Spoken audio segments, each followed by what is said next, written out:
राष्ट्रसंत जनार्दन स्वामी यांचं सानिध्य लाभलेले भाऊराव पाटील यांचा अमृत महोत्सवी वाढदिवस उत्साहात साजरा।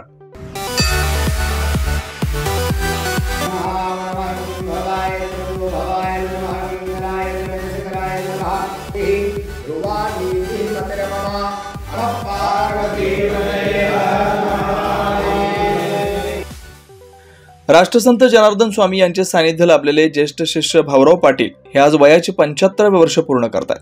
या निमित्त त्यांचा अमृत महोत्सवी वाढदिवस राष्ट्रसंत जनार्दन स्वामी यांच्या कोपरगाव येथील समाधीस्थळी जनार्दन स्वामी यांची महापूजा, पादुका पूजन व आरती करून अतिशय आध्यात्मिक वातावरणात पार पडला।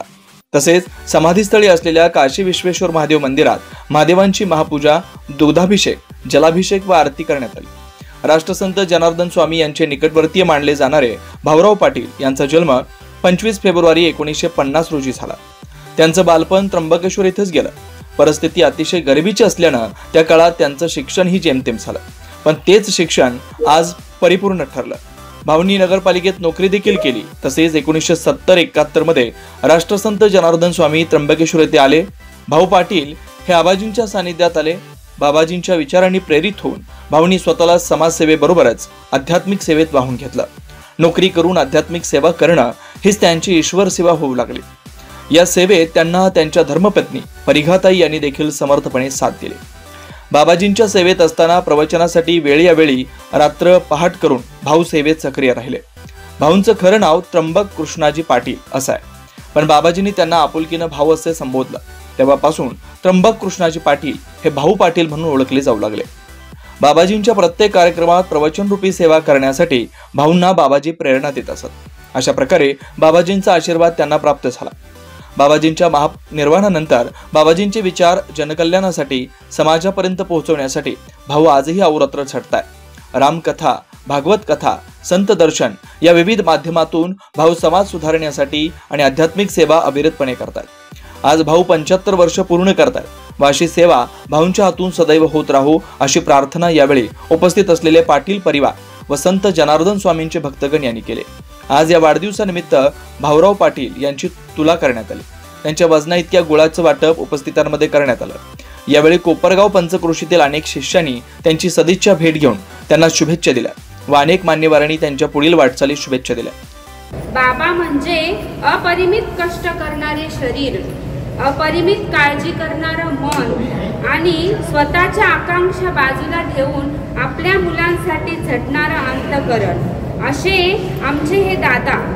यांचा जन्म 25 फेब्रुवारी 1950 साली झाला आणि हा दिवस आमच्या दादांचा सर्वात महत्त्वाचा ठरला।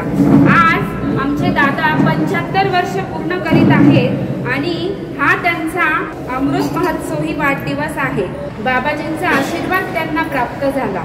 बाबाजींचे विचार जनकल्याणासाठी, समाजापर्यंत पोहोचवण्यासाठी दादा आजही अहोरात्र झटत आहे। अशी सेवा दादांच्या हातून होत राहो हीच ईश्वर चरणी, बाबाजींच्या चरणी मी प्रार्थना व्यक्त करते आणि त्यांच्या पुढील यशस्वी जीवनासाठी खूप खूप शुभेच्छा देते। उपासला जनार्दन स्वामींनी हा गुणवंत असा हा भूमिपुत्र त्र्यंबकेश्वर नगरी असा झाला जीवन प्रवास भाऊंचा आजवर। सदोपदेश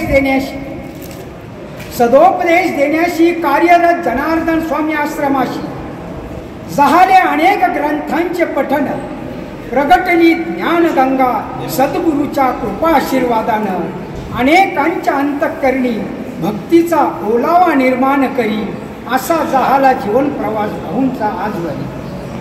ज्ञान गुरु विना ना भावे, ज्ञान गुरु विना ना भावे, ज्ञान जाणत्याने घ्यावे, ज्ञान दान देता देता गाठली 75, निष्काम कर्मयोग नित्याने करी असा झाला जीवन प्रवास भाऊंचा आजवर। 71-72ला राष्ट्रसंत सद्गुरू जनार्दन स्वामी मोहनगिरी महाराजांचं आगमन त्र्यंबकला झालं आणि योगायोग भाऊंचं त्या ठिकाणी भाऊंना सान्निध्य लाभलं। 71 ते 89 18 वर्ष बाबाजींचा सहवास अतिशय जवळून भाऊंना मिळाला। जे साधू महात्मे बाबाजींच्या सेवेत होते त्यांच्याही पेक्षा जास्त सेवा, जास्त सहवास भाऊंना मिळाला. सत्पुरुषाचं दर्शन व्हायला बाबाजी म्हणायचे, अशा सत्पुरुषाचं दर्शन व्हायला भाग्य लागतं. दर्शन होईल अशा सत्पुरुषाची ओळख व्हायला अनंत कोटी जन्माचं पुण्य लागतं. ओळख होईल, परंतु अशा संताचा विश्वास संपादन करायला अनंत कोटी जन्माचं पुण्य लागतं. या कार्यक्रमाला नाशिक, त्र्यंबक व कोपरगाव येथील शिष्यगण मोठ्या संख्येने उपस्थित होते. 9 न्यूज महाराष्ट्रासाठी प्रतिनिधी योगेश सोनवणे, नाशिक.